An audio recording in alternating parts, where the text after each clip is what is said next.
It is early October at the Southampton docks on a misty dawn. A whaling ship sets off towards the Atlantic. With a crew of 400 men, the vessel is a factory ship.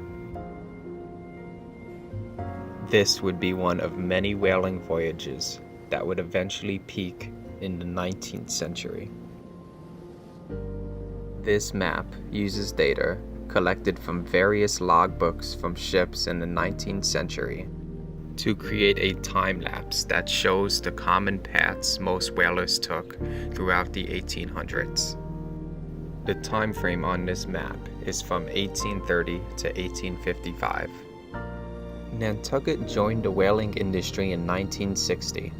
The south side of the island was divided into 3.5-mile sections, each with one mast erected to look for the spouts of whales. By 1715, Nantucket had 6 sloops engaged in whale fishery, and by 1730 it had 25 vessels of 38 to 50 tons involved in the trade. Each vessel employed 12 to 13 men, half of them being Native Americans.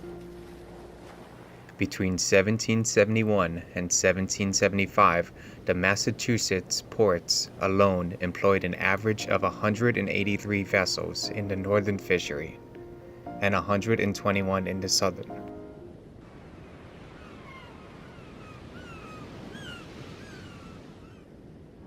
According to Frances Diane Rabati, there were 3 types of whalers: those who sought out to own their own whaling ship eventually, those who were seeking adventure, and those who were running from something on shore.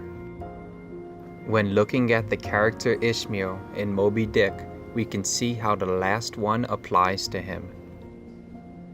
Whenever I find myself growing grim about the mouth, whenever it is a damp, drizzly November in my soul, whenever I find myself involuntarily pausing before coffin warehouses and bringing up the rear of every funeral I meet, and especially whenever my hypos get such an upper hand of me that it requires a strong moral principle to prevent me from deliberately stepping into the street and methodically knocking people's hats off, then I account it high time to get to sea as soon as I can.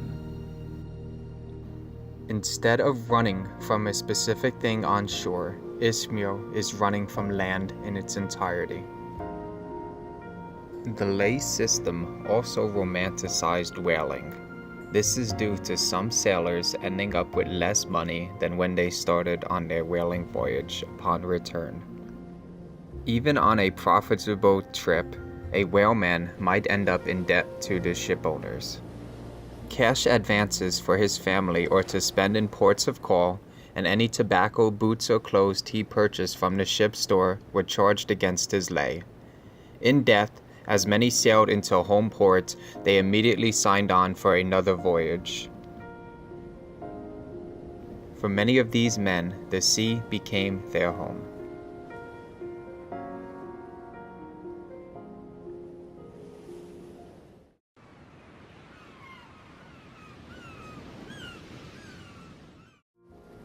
For many people in this current day, whale watching is a popular pastime. This past summer, visitors at the Jersey Shore say that there has been an increase in whale sightings off the coast in the last few weeks. Crowds have gathered along the shoreline and on boats out at sea to get a glimpse of these whales. The reason for these sightings is as simple as dinner. In recent years, schools of Atlantic bunker have moved increasingly closer to the coast in New Jersey. Bunker, in return, are a favorite prey of humpback whales. I even joined in on the whale watching trend and brought my own camera to the shore. Unfortunately, I did not capture any video of whales, but that hasn't stopped many others from capturing their own.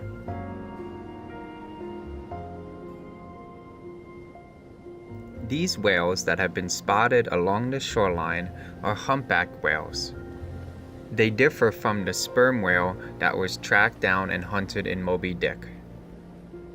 Sperm whale oil is a special kind of oil obtained from the head cavities of sperm whales. This differs chemically from ordinary whale oil. It is composed mostly of liquid wax. Its properties and applications differ from those of regular whale oil and is sold at a higher price when marketed. In 1858, the whaling industry peaked in the USA. The American whaling fleet, after steadily growing for 50 years, reached its all-time peak of 199 ships. Just 2 years after, in 1860, just before the Civil War, the fleet had dropped to 167 ships. The Civil War cut into whaling temporarily. Only 105 whaling ships returned to the sea in 1866. And so the decline began. By 1895, the Yankee whaling fleet had dwindled to 51 vessels, with only 4 ports regularly sending out ships. They were New Bedford, Provincetown, San Francisco, and Boston. By 1921, only New Bedford continued on into the trade, sending out its last whaler in 1927.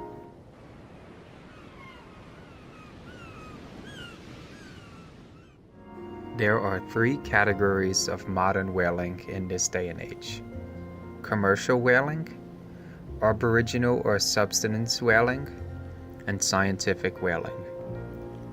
Commercial whaling has been banned by the International Whaling Commission, but scientific whaling is viewed by many as a controversial loophole to continue commercial whaling. Japan has issued permits for scientific whaling every year since 1986. Norway and Iceland have done the same intermittently, with 2007 being the most recent year. Many argue that scientific whaling is simply commercial whaling conducted under the guise of science. In conclusion, whales are beautiful and majestic creatures that should be viewed and respected from a distance. The National Resource Defense Council aims to get rid of commercial whaling once and for all. If you would like to get involved and protect these creatures, visit nrdc.org.